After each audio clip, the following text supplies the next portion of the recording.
Salut!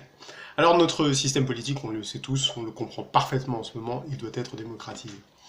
Et ce qui nous en donne l'occasion, c'est les moments dans lesquels il y a un conflit entre le gouvernement d'une part et d'autre part la représentation nationale, le Parlement, c'est-à-dire l'Assemblée nationale plus le Sénat.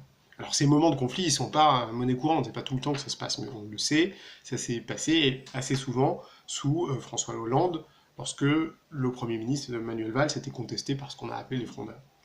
Alors, qu'est-ce qui se passe à ce moment-là? Que ce que prévoit la Constitution? Eh bien, elle prévoit ce qu'on appelle un 49.3, c'est-à-dire que le Parlement, le Premier ministre, a la possibilité d'engager sa responsabilité devant le Parlement. Il dit quoi? Soit vous votez la loi que je vous propose, soit je démissionne. Dans les faits, c'est pas ça qui se passe. Dans les faits, dans l'immense majorité des cas, c'est le Premier ministre qui l'emporte.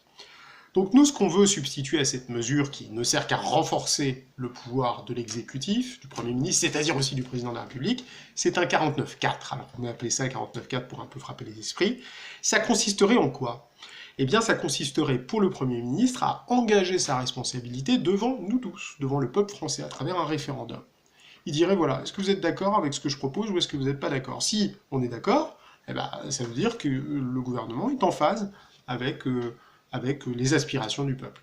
Et s'il n'est pas d'accord, eh ben, dans ce cas-là, il faut que le Premier ministre s'en aille et qu'il soit remplacé. Donc là, on renforce vraiment le pouvoir des citoyens par une mesure simple et belle, le 49.4.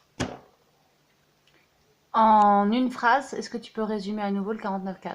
49.4, c'est la possibilité pour le peuple français de censurer le gouvernement qui engage sa responsabilité face à lui.